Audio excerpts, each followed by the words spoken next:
महाराष्ट्र के मुख्यमंत्री एकनाथ शिंदे और उनके 15 साथी विधायकों की विधानसभा सदस्यता बरकरार रहेगी। 10 जनवरी को महाराष्ट्र विधानसभा अध्यक्ष राहुल नार्वेकर ने इस संबंध में फैसला सुनाया, जो उद्धव ठाकरे गुट के पक्ष में नहीं रहा। फैसला सुनाते हुए नार्वेकर ने कहा, विधायकों की अयोग्यता का फैसला इस बात पर निर्भर करता है कि असली शिवसेना कौन सी है। दोनों गुट असली शिवसेना का दावा कर रहे हैं, लेकिन चुनाव आयोग ने इस संबंध में एकनाथ शिंदे गुट के पक्ष में फैसला दिया है। रही बात पार्टी के संविधान की, तो 2018 का पार्टी संविधान चुनाव आयोग के रिकॉर्ड में नहीं है, इसलिए हम 1999 वाला पार्टी संविधान ही मानकर आगे बढ़ रहे हैं। पार्टी संविधान कहता है कि शिवसेना में राष्ट्रीय कार्यकारिणी का फैसला ही आखिरी होता है। उद्धव ठाकरे के हाथ से सत्ता और पार्टी पहले ही जा चुकी है। अब इसी फैसले से उन्हें उम्मीद थी और ये भी उनके खिलाफ रहा।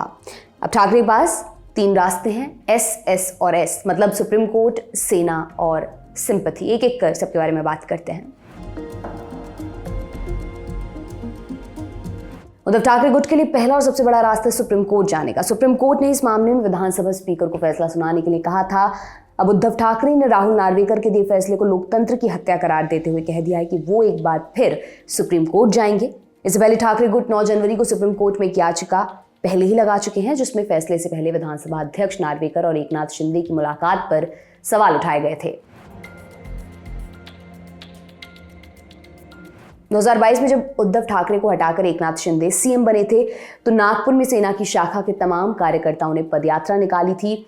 ये पदयात्रा उद्धव ठाकरे के समर्थन में निकाली गई थी। इसके अलावा भी अलग अलग स्थानों पर शिवसैनिक कई बार उद्धव को समर्थन जता चुके हैं, मतलब कि भले ही विधायकों की संख्या और मुख्यमंत्री की कुर्सी शिंदे के पास हो, लेकिन ऐसा नहीं है कि उद्धव ने कार्यकर्ताओं के बीच पकड़ पूरी तरह खो दी है। अगर वो ग्रास रूट लेवल पर कार्यकर्ताओं को एक बार फिर साथ जोड़कर उनका मनोबल बढ़ा सकें, तो लोकसभा चुनाव में उनके पास मजबूत चांस होगा।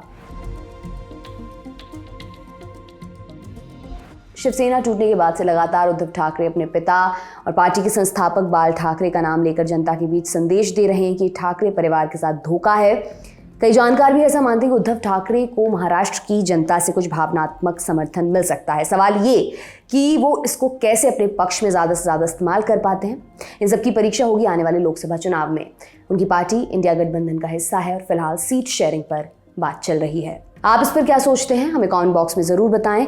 आपके लिए तमाम जानकारी इकट्ठा की थी हमारे साथी अभिषेक ने। मेरा नाम दिव्यांशी सुमराव है। आप देखते रहिए दी लल्लन टॉप। बहुत बहुत शुक्रिया।